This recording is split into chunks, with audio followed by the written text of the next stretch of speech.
Resmi hari ini, Polri tetapkan Ferdy Sambo sebagai tersangka, terancam hukuman mati atau penjara seumur hidup. Mabes Polri akhirnya menetapkan Kadif Propam Irjen Pol Ferdy Sambo sebagai tersangka baru atas kasus penembakan hingga menewaskan Brigadir J di tempat kejadian perkara di rumah dinas Ferdy Sambo, Duren 3, Jakarta Selatan, 1 bulan yang lalu. Inspektorat khusus yang dipimpin oleh Inspektur Pengawasan Umum, Komjen Pol Agung Budi Marioto mengatakan bahwa telah ditemukan bukti yang cukup jika Kadif Propam Polri Irjen Ferdy Sambo telah melakukan tindak pidana.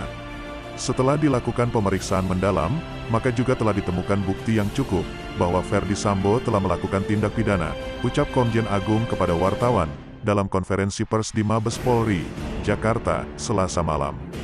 Ia menjelaskan bahwa kemarin Senin 8 Agustus, pihaknya telah melakukan pemeriksaan yang mendalam terhadap Ferdy Sambo di Makobrimob dan menemukan bukti yang cukup bahwa Ferdy Sambo melakukan tindak pidana. Kapolri tadi sudah menyampaikan, setelah melakukan gelar perkara, dan sudah ditetapkan sebagai tersangka, tegas Komjen Agung Budi Marioto.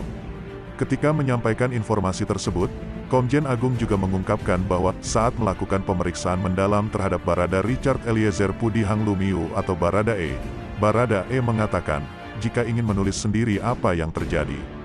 Tidak usah ditanya Pak, saya menulis sendiri, ucap Komjen Agung, ketika mengutip ucapan Barada E saat menjalani pemeriksaan mendalam. Barada E menulis dari awal, bahwa yang melakukan adalah yang bersangkutan, dengan dilengkapi cap jempol dan materai. Karena sudah ada unsur pidananya, maka kami limpahkan kepada Bareskrim Polri, untuk melakukan tindakan penyidikan lebih lanjut, jelas Komjen Agung. Sebelumnya, Kapolri Jenderal Pol Listio Sigit Prabowo, mengungkap Irjen Pol Ferdy Sambo sebagai tersangka, dalam kasus tewasnya Brigadir Nofriansyah Yosua Huta Barat, atau Brigadir J, di rumah dinas Kadif Propam Polri Irjen Ferdy Sambo, di Duren 3, Jakarta Selatan, yang memerintahkan Barada E untuk menembak.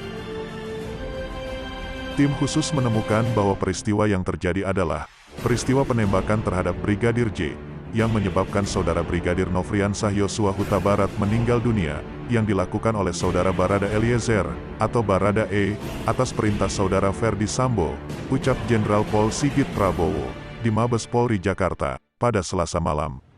Dalam peristiwa ini, tim sus telah menetapkan 4 orang sebagai tersangka utama, yakni Irjen Pol Ferdy Sambo, Barada E atau Barada Eliezer, Bribka RR, atau Bribka Rizky Rizal, dan KM. Keempat tersangka tersebut, disangkakan dengan pasal 340 KUHP, subsider pasal 338, junto pasal 55, dan pasal 56 KUHP, dengan ancaman hukuman mati atau seumur hidup.